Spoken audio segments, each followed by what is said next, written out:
मध्य प्रदेश के दौरे पर पहुंचेंगे। केंद्रीय गृह मंत्री के भोपाल और ग्वालियर के दौरे को लेकर के सीएम शिवराज सिंह और वीडी शर्मा ने बैठक की है, साथ ही उनके कार्यक्रमों की जानकारी भी दी। केंद्रीय गृह मंत्री अमित शाह भोपाल और ग्वालियर के दौरे पर आएंगे।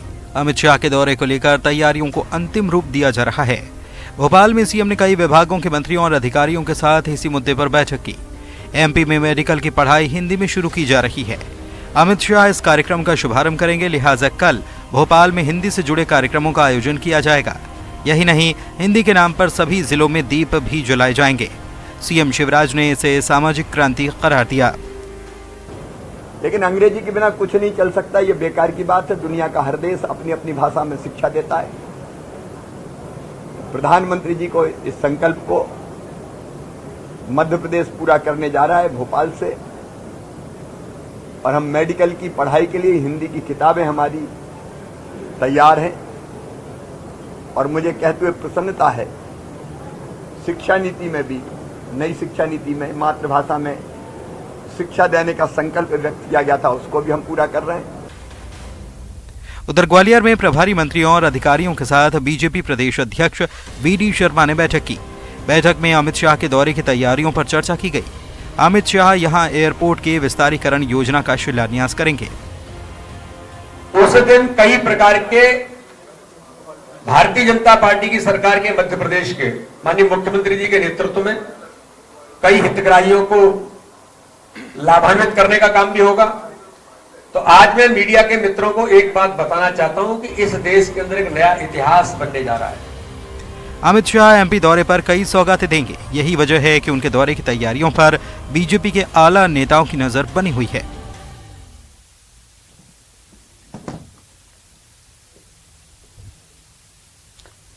तो वहीं भरतपुर के गोपालगढ़ थाना इलाके के बिजासना गांव में अवैध खनन के दौरान खदान ढहने से हुए हादसे के बाद खनिज विभाग ने एक रिपोर्ट तैयार की है।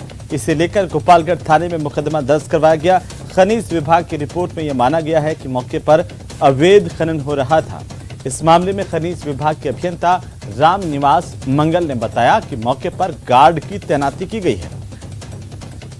चारों तरफ से इस इलाके को सील करवाया गया है, क्योंकि अभी भी वहां पर खदान खिसकने की संभावना है। और इस मामले पर खनिज विभाग के अभियंता से खास बातचीत की हमारे संवाददाता ने, आप भी देखिए। गोपालगढ़ थाना क्षेत्र में गांव बीजासना में पहाड़ के नीचे दबने से दो लोगों की मौत हो गई और अचानक ही जो वहां पर अवैध खनन किया जा रहा था, उसी दौरान ये पूरा हादसा हुआ। स्लाइड की स्थिति बन रही है, तो ऐसे में पूरे मौका मुआयना की रिपोर्ट आपने की है, किस तरह से वहां पर यह हादसा हुआ? ये मैं पहले बताया कि 11 बजे 13 तारीख को जानकारी में आया कि बिजासना में कोई हादसा हो गया। हम तुरंत मौके पर पहुंचे। मौके पर पुलिस विभाग, राजस्व विभाग के सभी अधिकारीगण थे। मौके पे जो पोखरेन वगैरह डंपर पाए गए थे, उनके आधार पर वहाँ के जो ऑपरेटर हैं, संभावित हैं, उनको रेस्क्यू किया गया और मोर्चरी भिजवाया गया था। मौका स्थिति से ऐसा लगा कि जो खनन पट्टा संख्या 68/11 है, जो मोहम्मद इलियास के पक्ष में स्वीकृत है, उसके जो रॉक है वो कोलैप्स हो गई और कोलैप्स होने से जो नीचे उसके मशीन और ये डंपर खड़े हुए थे वो दब गए। इसमें 2 ऑपरेटर भी थे जिनको निकाल लिया गया था। सर, ये वहाँ पर अवैध खनन हो रहा था, ये तो कहा जा सकता है कि अवैध खनन के दौरान ये पूरा जो है घटनाक्रम हुआ। कौन से इलाके में वो अवैध खनन हो रहा था, क्या वहाँ की जो है रिपोर्ट अब आपके द्वारा दी गई है? जो बिजासना क्षेत्र है वहाँ 26 खनन पट्टे स्वीकृत हैं। हम पूर्व में भी इसी खनन पट्टे पे एक पंचनामा बनाया था, जिसमें 6 लाख रुपए की पेनल्टी बनाई। 3 लाख रुपए हमने वसूल लिया है, खनन कार्य बंद करा दिया है। लेकिन एक छोटा सा पॉकेट है, उसमें अवैध खनन पाया गया, जिसमें नियमानुसार पंचनामा बनाया गया और पुलिस थाने में इलीगल माइनर के विरुद्ध FIR दर्ज कराई है। ये पहले भी आपको शिकायतें मिली होंगी, तो पहले भी जाकर के क्या वहाँ पर कार्रवाई की गई थी?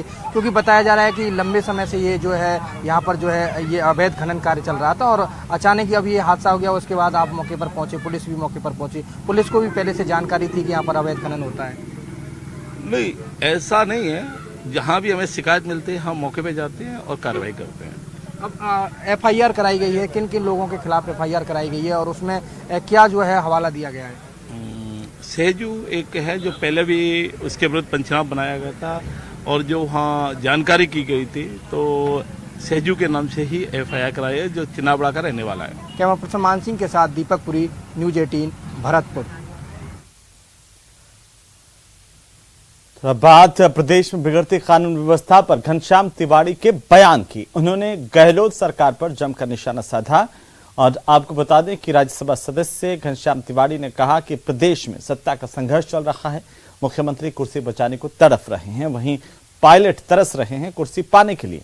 हाईकमान ताड़ित और प्रताड़ित कर रहा है, वहीं जनता त्रस्त हो रही है। आप भी देखिए क्या कुछ कहा। देखिए, राजस्थान में सत्ता का यादवी संघर्ष चल रहा है। मुख्यमंत्री अपने अपमान से तड़प रहे हैं कुर्सी को बचाने के लिए, और पायलट साहब तरस रहे हैं आला कमान की सह पर कुर्सी को पकड़ने के लिए, और राजस्थान की जनता तिरस्कृत अपने आप को महसूस कर रही है और हाई कमान जो है वो तनाव हुआ खड़ा है। इस प्रकार ये चार कूट जो बन गई है, इन चारों कूटों में राजस्थान के प्रशासन का इकबाल समाप्त हो गया है और राजस्थान में सरकार का रुतबा समाप्त हो गया है। तो वहीं नेता प्रतिपक्ष गुलाब चंद कटारिया ने मुख्यमंत्री अशोक गहलोत की ओर से कांग्रेस के राष्ट्रीय अध्यक्ष पद के उम्मीदवार मल्लिकार्जुन खड़गे का खुला समर्थन करने पर चुटकी ली है। कटारिया ने कहा कि गांधी खानदान से रिश्ते सामान्य करने की दिशा में ये सीएम गहलोत का बड़ा कदम है।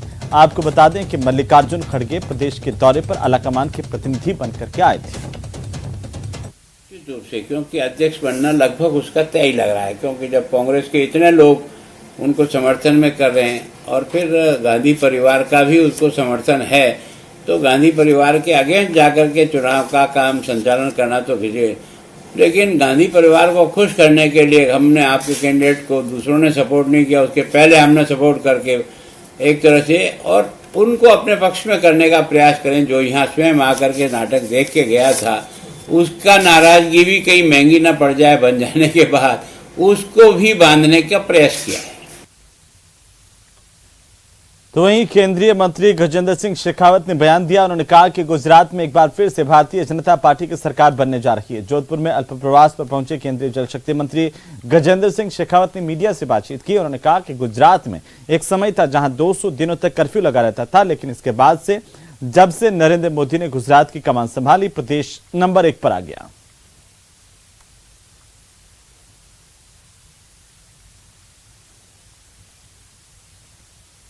उधर बीकानेर के खजवाला क्षेत्र की धान मंडी में आज आपदा प्रबंधन मंत्री गोविंदराम मेघवाल ने इंदिरा रसोई में पहुंचकर के निरीक्षण किया और यहां पर बैठकर के बाकायदा अधिकारियों, जनप्रतिनिधियों और आम लोगों के साथ भोजन किया।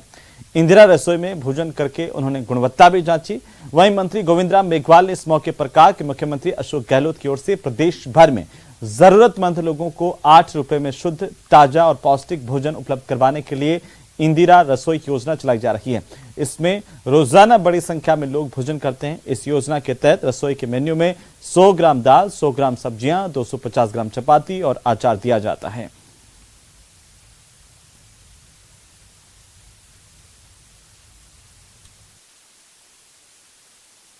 मैं धन्यवाद देना चाहता हूं मुख्यमंत्री जी को कि इन्होंने एक बहुत बड़ी अच्छी योजना दी है गरीबों के लिए कि 8 रुपए के अंदर आज भर पेट यहाँ खाना खाते हैं। अभी हमने भी करीब 15 आदमियों ने खाना खाया है, जिसके अंदर एक दाल है, सब्जी है, अचार साथ में है। इतना बड़ा खाना, भर पेट खाना खिला रहे हैं। ये अगर हम होटल में खाना खाए तो कम से कम 200 रुपए की थाली है। तो चलिए खबरों में फिलहाल वक्त तो चला एक छोटे से ब्रेक का, जल्द लौटेंगे, आप बने रहिए हमारे साथ।